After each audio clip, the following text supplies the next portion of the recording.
Hello, this is Matt from the Explorers Podcast.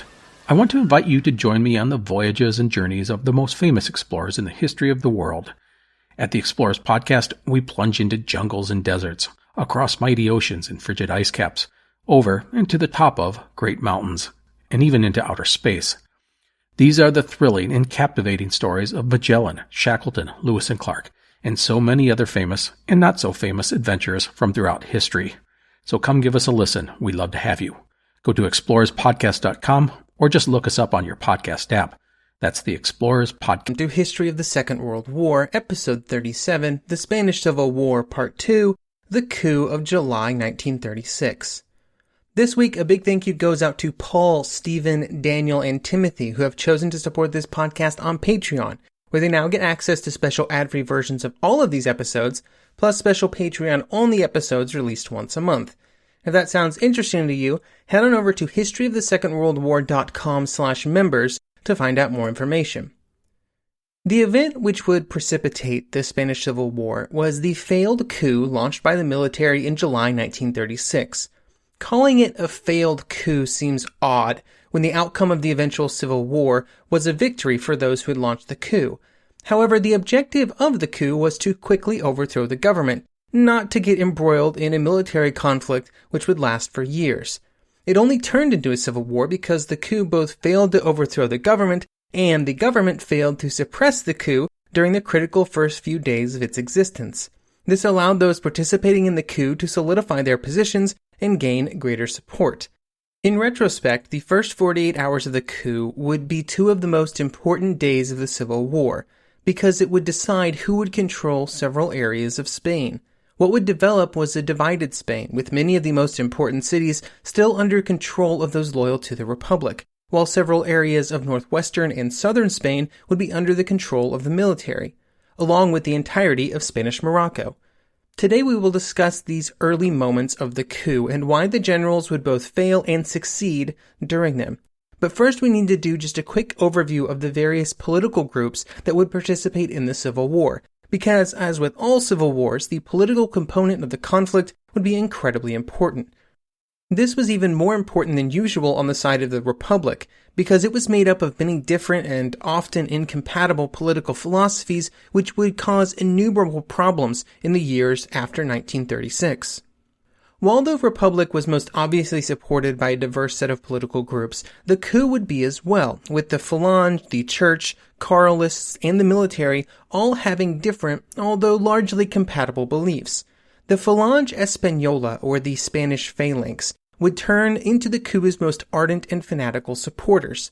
The group was created in October 1933 and was the group in Spain that can be most closely compared to the fascist groups in Italy and Germany. In fact, the Falange would be financially supported by Mussolini.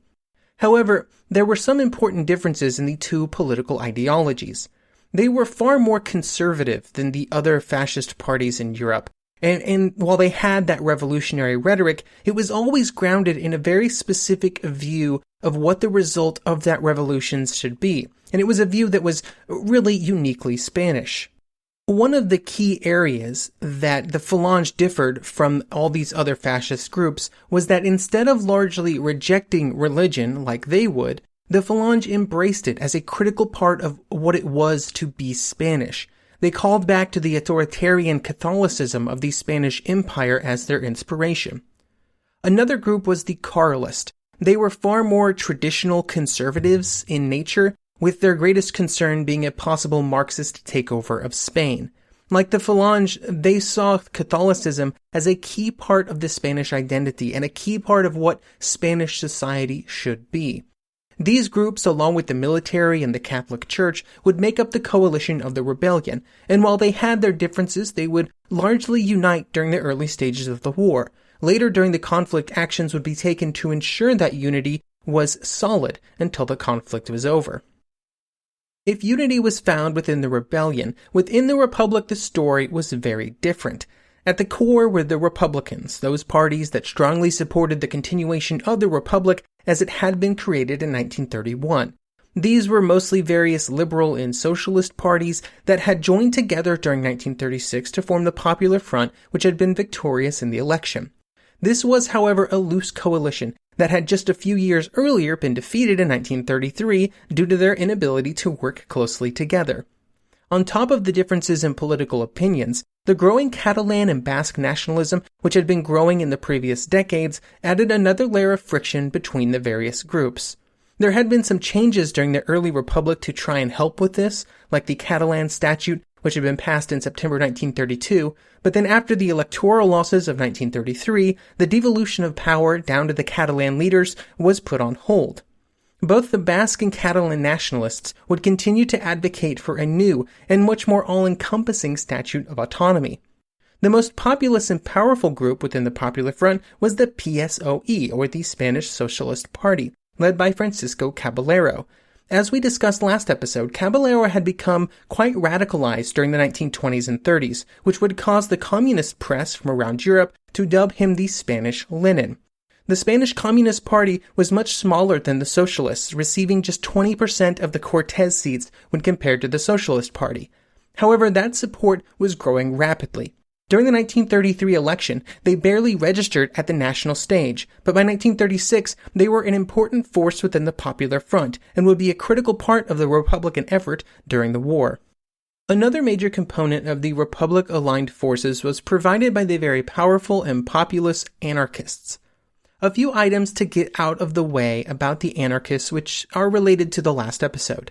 On the first episode of this series, I used the phrase anarchist party a few times, which is a really bad word choice on my part. The Confederación Nacional de Trabajo, or the National Confederation of Labor, or CNT, as I will probably refer to them from here on out, was not a political party. It was a coalition or confederation of labor unions. This is important from a phrasing perspective, and I will not make that mistake again. Another item to discuss here is one of the other things that I said in the last episode, which was that they opted to not participate in the 1934 revolutionary action started by the Socialists, which led to, among other things, the Asturian Revolution. I was notified that this was a possible error, which led me to spending a good chunk of time doing some additional research, and at this point, I'm going to fully retract that statement. The reasons why I made this mistake, and the reasons why this area has become such a contentious topic, are, I think, important to discuss, both in the interest of accuracy, but also as a way of discussing the relationship between the various groups that made up the Republican side during the Spanish Civil War. From the perspective of those who supported the Republic, there were two primary political rivals in the years before 1936. There were the anti-Republican groups on the right, which would later make up the nationalist side of the Civil War, and then there was the CNT and the Spanish anarchists. By 1934, the CNT had over 1.5 million members. For comparison, the Socialist Party would get 1.8 million votes in the 1933 elections, so obviously the CNT was a force within Spanish society. The CNT and other groups on the left would at times work together, but there was always tension. Their philosophies were at the end of the day largely incompatible. Because of this, depending on the source you are looking at, you can get some very different stories for some events. Bringing it back to the specific example of the events of October 1934, after the failure of the strike and revolution, a few things would happen. In the search for answers for why the actions failed, those that had led the strike would include in that list that it was partially due to the fact that the anarchists had not participated. On the CNT side of that story, instead of wanting to set out events, they would say that they were willing participants that were prevented from participating due to the fears of the Socialist Union, the UGT. These fears were that such participation would result in greater growth of support for the CNT. The worst-case scenario for the socialist leaders was to have a successful strike and a successful revolution, only to see the Spanish anarchists gain control of the result. After that further research that I did, I'm inclined to believe that the truth is probably with the anarchists here. The socialist case is not at all helped by the fact that in some areas where they did gain control for however brief of a window, they would result through arrests and violent actions against their political opponents, including the anarchists, in attempts to retain that control. I am certainly capable of making mistakes, and I would like to thank the person who brought this criticism to me in a very constructive way. This is also, I think, a great illustration of the disunity on the left in Spain in the months and years leading up to the Civil War, a disunity that would be plastered over with initiatives like the Popular Front, and then in the early stages of the conflict that would begin in July 1936. But the differences would never really go away. There would always be this tension that would lead to political infighting, but then also violence at some very inopportune moments. This will not be the last time that we will discuss these types of actions of left against left during the course of the Civil War. It would make the entire situation an uneasy alliance, when in fact the only thing that probably would have brought them through the Civil War successfully was absolute trust and unity. After the Popular Front won the election in early 1936, they were faced with many challenges, and to meet those challenges, they brought their specific political beliefs and goals. So, for example, when there was conflict between the landowners on one side, who were experiencing problems trying to maintain any profit, and laborers on the other, who were often forced into brutal living conditions, the Popular Front supported the laborers. However, those within and leading the government were not necessarily radical in their views. They were gradualists, not revolutionaries. This put limits on the government's response, limits that were rejected by many of those workers who had supported the Popular Front in the election. They believed that they had supported the Popular Front and voted for them so that the Popular Front would radically alter the balance of power between themselves and the landowners. When this dramatic rebalancing did not occur, they would often take the situation into their own hands. For example, during March 1936, several estates in central Spain would be occupied by the workers, and on March 25th, 60,000 landless peasants would seize land in western Spain for their own use. There were also other worker actions throughout Spain, like strikes during the spring. In many of these cases, there was not a specific unifying demand between the groups, just a general protest about the power of workers and peasants. While these worker actions were occurring, there was also violence instigated by the Falange.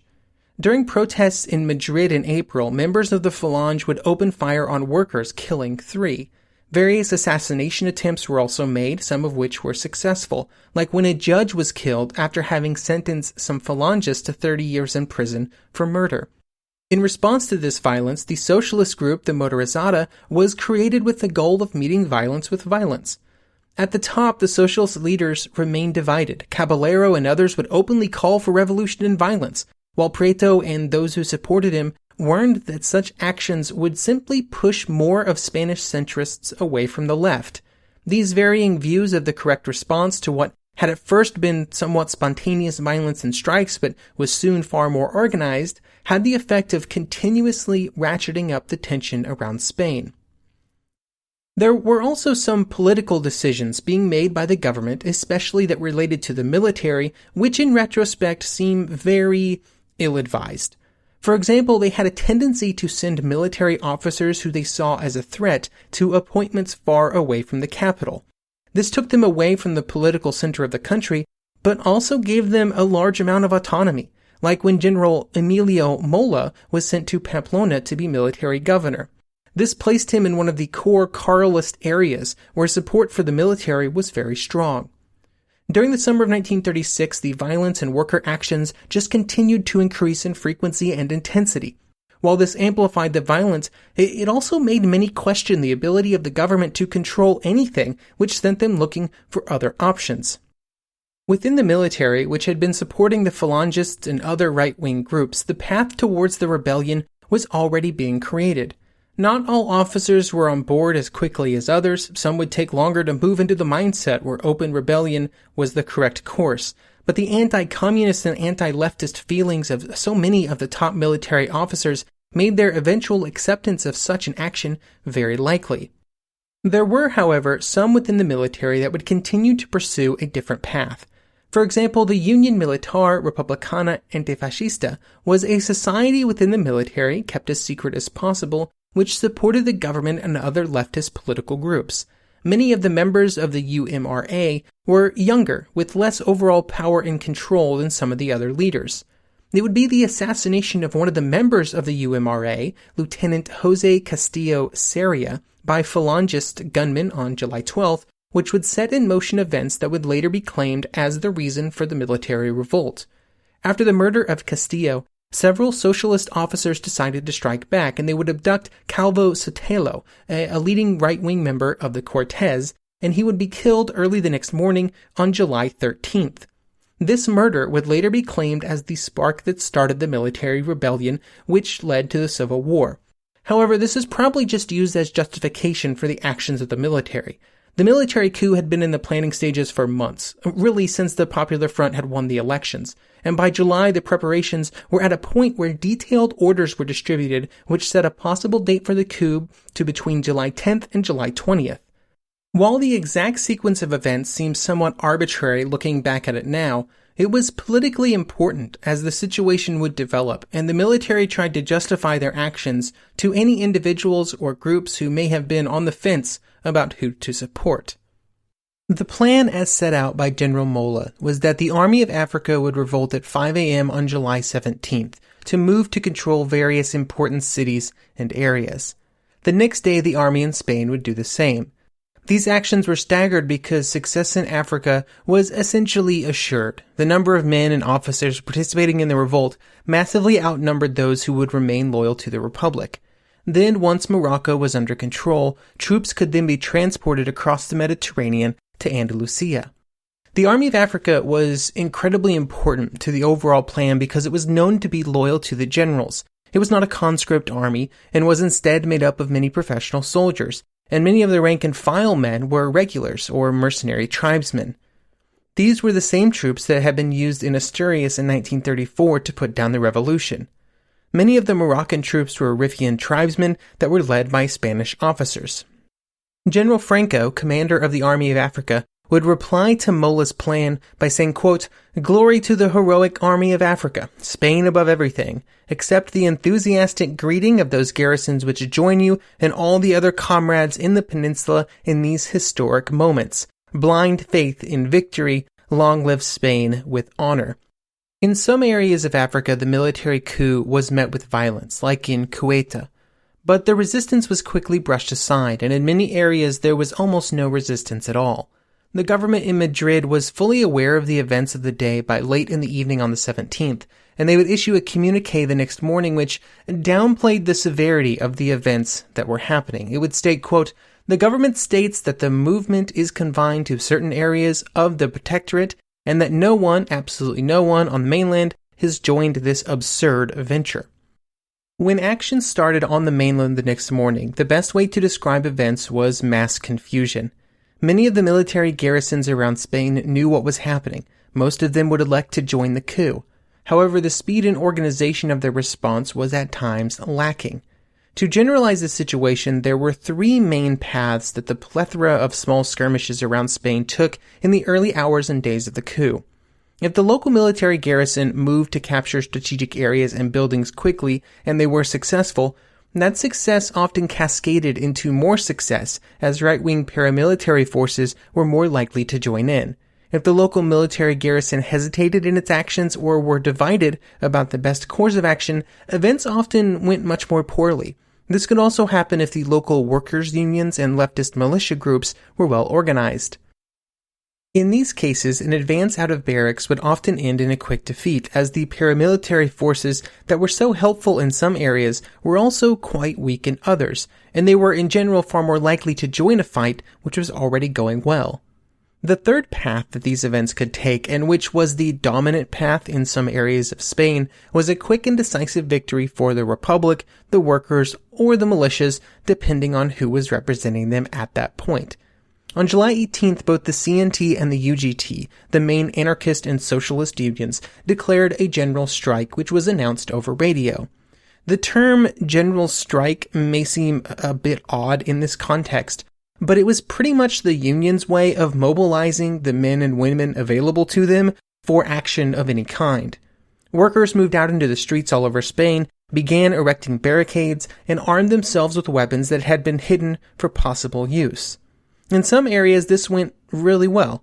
In others, they would be attacked by military and paramilitary troops. In the city of Seville, which was considered crucial by the leaders of the coup due to its position as a possible staging area for an advance on Madrid, the general strike was declared over Radio Seville, and peasants would even come into the city from the surrounding areas to assist. However, there were some disagreements between the local anarchists and communist leaders, which provided the rebels the opportunities that they took advantage of. As it became clear that the coup was spreading all over Spain, the Union leaders told the government that they were ready and able to fight, but to do so, they needed more weapons. However, these requests were refused, and even as parts of Spain were lost to the Republic, leaders in Madrid refused to give weapons to the workers. During these opening hours and days of the coup, one thing became apparent. Very few of the major cities of Spain would be captured by the military, which was not an entirely unexpected result. These urban areas were the areas of greatest power for the workers, and so the fact that they were able to successfully defend the cities was understandable. But this did not prevent attempts, and for example, in Madrid, there was general confusion about what should happen among the military leaders. There was initially some indecision about who should be put in command, and then as soon as they made that decision, they found that they had delayed too long, and they were surrounded by workers' militias, and they were essentially confined to barracks. Even if the news of what was happening was cycling around Spain and into Madrid, there was still some level of disbelief, at least initially, among the Republican leaders. This would very quickly transition into a political crisis, and the Prime Minister would resign on the afternoon of July 19th. President Azana would ask Diego Martínez Barrio to form a government, and the one that he put together was made up strictly of representatives from the centrist Republican parties, and there was no leftist representation. The goal was to reach out to the right and to try and come to an agreement and to achieve some level of reconciliation which would bring peace back, or at least bring it much closer to reality. Obviously, those workers and leftists who were in support of the government and who were actively fighting very quickly let their displeasure be known about this decision.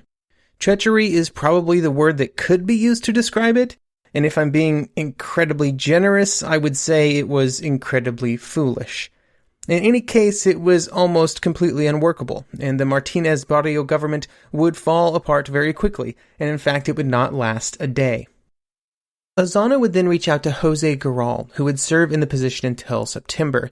It would be under Guerral's government that real action would begin to be taken, with the army officially dissolved and the orders sent out to provide weapons to the workers. Even though these were official decrees from the government, there were still many challenges getting local government officials to work in concert with the workers. While there was political chaos in Madrid, there was still a problem on the rebels' side that had to be solved. The troops in Africa had to get to the mainland as quickly as possible. The plan had been for the Navy to join the rebellion and to assist in making this movement a reality. However, there was a problem in making this actually happen. And while many of the naval officers were ready to join the army, the men of the lower decks were not. They were greatly assisted in their resistance by two facts. The first was that they were generally better organized to resist. There had been discussion among some of the junior officers about what to do if a rebellion occurred, and if other officers wanted to join. They had also been warned very quickly about exactly what was happening. The naval ships were all well equipped with wireless signaling, and the first to receive messages were often junior communications officers. Very soon after the Moroccan garrisons had revolted, a message would be sent from Madrid from Benjamin Balboa, a telegraphist in the capital, who had intercepted information about what was happening.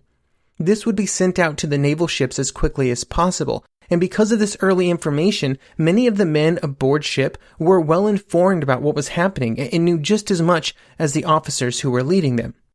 The second major benefit the sailors had was that they were on ships. Tight, confined spaces with very limited ability of a small number of officers to resist them when they put their mind to taking control.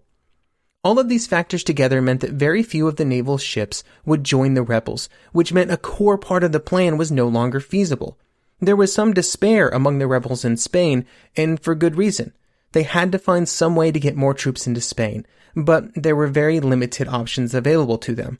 To try and gain assistance, they would reach out to friends around Europe, mainly in Germany and Italy. However, the arrival of any assistance in the form of perhaps German and Italian planes, which would be the fastest that could possibly arrive, would take time. And it was time that it did not appear the rebels in Spain would have.